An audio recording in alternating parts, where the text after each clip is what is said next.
this morning, couldn't tell my left from right. Scrolled my feed, saw a chick with a beard, man, it gave me a fright. So, I've got something really concerning and pretty interesting for you today on Disruptarian Radio.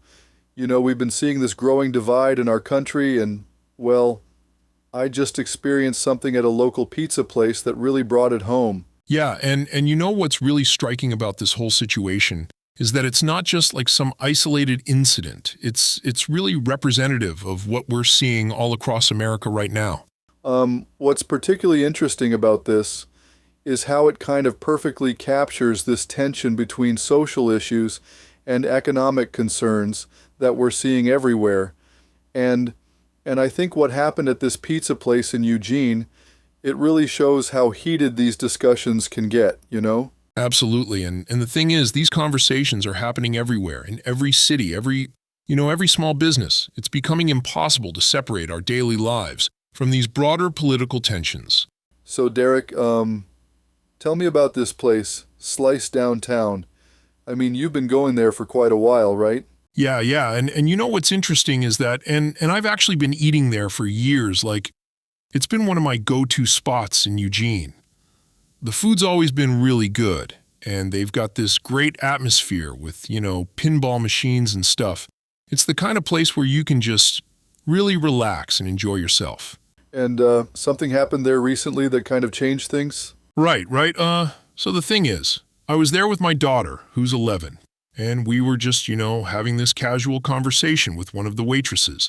And I was telling her about my experiences living in the Philippines, right? Just a normal conversation about how different life is there compared to here. How did that conversation start going sideways? Well, and this is where it gets really interesting. The waitress suddenly brought up Trump, and she started getting really passionate about it. Like, we were just talking about cost of living differences, and I mentioned how certain economic indicators were better during the previous administration. And that's when things the whole tone of the conversation completely shifted. Sounds like it got pretty intense. Yeah, and what really concerned me was that, my young daughter was right there witnessing this whole thing. The waitress she got really defensive and honestly quite angry. It wasn't the kind of conversation I expected to have while just trying to enjoy some pizza with my kid. So what exactly was her perspective on all this? I mean, what was she saying about the Trump era versus now? Well, and the thing that really struck me was she just completely dismissed any discussion about the economy. Like, she got really heated and said she doesn't, give a care about economic issues because she feels her identity is under attack now. And that's certainly something to be concerned about, right? But the way she just completely shut down any discussion about how the economy affects everyone.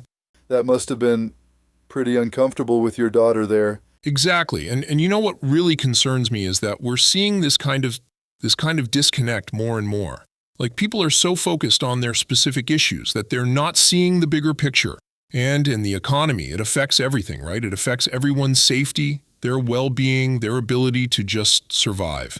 So on Disruptarian Radio, we often talk about these kinds of divisions.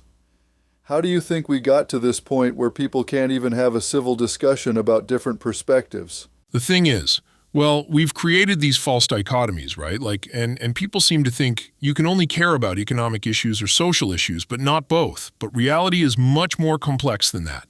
When the economy suffers, it's often the most vulnerable populations, including many in the LGBTQ+ community, who get hit the hardest. And what really frustrates me is that we can't even have these nuanced conversations anymore without people getting, immediately defensive. And this was supposed to be just a casual pizza lunch. Right. And you know what's really sad is that, and this was a place I genuinely enjoyed for years, but now, because we couldn't have a reasonable discussion about these issues, I probably won't go back. Like, who wants to risk having that kind of confrontation while you're just trying to enjoy a meal with your family? Let's talk about some real numbers here, because I think they really highlight what you're getting at. What are the actual statistics on homelessness deaths compared to other issues? Well, and this is where it gets really, really concerning. We're looking at somewhere between, and these are conservative estimates, between 15,000 to 40,000 people dying every year due to homelessness in the USA. Just let that sink in for a moment. That's a staggering number. I had no idea it was that high. Right, and what's even more telling is when you compare these numbers to other issues. Last year, there was one reported death related to LGBT identity-based violence. Now, obviously, any death is tragic, and we should absolutely be concerned about all forms of discrimination and violence.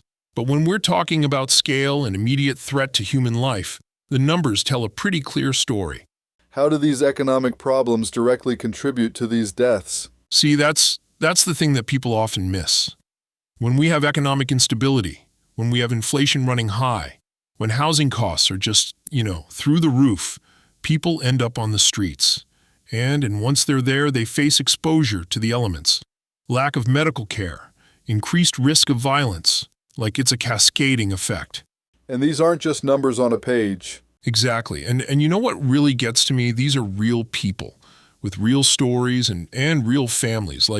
When we're talking about economic issues, we're not just talking about some abstract concept or numbers on a spreadsheet. We're talking about people's lives, their dignity, their very survival. And that's something that just can't be dismissed in any serious discussion about social issues. So, what I find really interesting and concerning about your experience at that pizza place?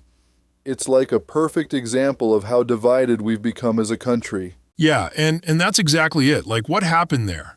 It's playing out all across America right now.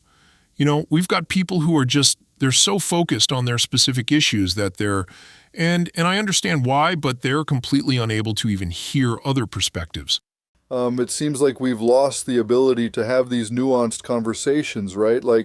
People immediately jump to their corners. Absolutely, and what's really troubling is that we're seeing this false dichotomy being created, right? People think you have to choose between caring about social issues or economic issues, and that's just not reality. These things are all interconnected. How do you think we got to this point? Well, I think social media has really amplified this whole thing. And what we're seeing is that people are living in these completely separate realities. Like the waitress at Slice. She's probably seeing constant posts about social issues, and that's shaping her entire worldview. Meanwhile, someone else is seeing nothing but economic concerns. The echo chamber effect? Exactly. And here's what really concerns me. When we can't even have a civil conversation about these issues in a pizza place. A place where people should feel comfortable and relaxed. What does that say about our ability to solve these problems at a national level? And the thing is, while we're fighting about which issues deserve more attention, both problems they're getting worse. These divisions seem to be getting deeper, especially around election time. Right, and that's because everything has become politicized. We can't even talk about basic facts anymore without someone assuming you're taking a political stance. And when that happens, when we can't even agree on the basic reality of situations, how can we possibly work together to find solutions? You mentioned something earlier that I think really gets to the heart of this, about how economic issues are actually driving a lot of these social problems we're seeing. Yeah, and this is what's so frustrating about the whole situation. When you really look at it, when you really dig into the data, economic instability is at the root of so many of our social issues. And what we're seeing right now with inflation, it's devastating for vulnerable populations. Can you break that down a bit more for our Disruptarian Radio listeners? Well, take housing costs, for example. They're skyrocketing, right? And when people can't afford basic necessities, when they're choosing between paying rent or buying food, that creates this cascade of social problems. Mental health issues increase, domestic violence goes up, substance abuse becomes more prevalent. And those effects ripple through entire communities. Exactly. And here's the thing that people often miss. When we talk about economic stability, we're not just talking about numbers on a spreadsheet. We're talking about real people's lives, their dignity, their ability to participate in society. And what I saw at that pizza place, it's like people are being forced to choose sides when really these issues are all connected.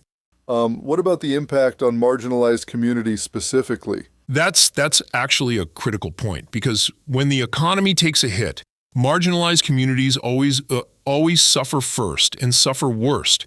And we're seeing this play out right now with housing costs and inflation. The people who are already struggling, they're getting pushed right over the edge. And that includes many of the same communities that are fighting for social justice. The irony is just, it's painful to watch.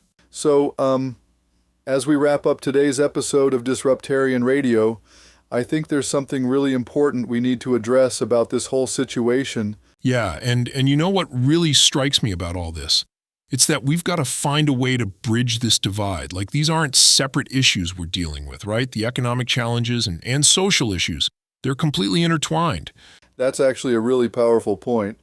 It feels like we sometimes get stuck in these either-or debates when reality is more complex. Exactly. And I think what we really need is to understand that caring about economic issues doesn't mean you don't care about social justice, right? And vice versa. Like, we've got to acknowledge that both matter, that both affect real people's lives every single day. Well, Derek, thank you for sharing your perspective today and helping us understand these connections better. Thanks for having me. And I just hope that maybe we can start having these conversations in a way that brings people together instead of pulling them apart, because that's really what we need right now. This script was written by Ryan Thompson and played by virtual voice actors. This script is based on a true story and a valid review on Google Maps.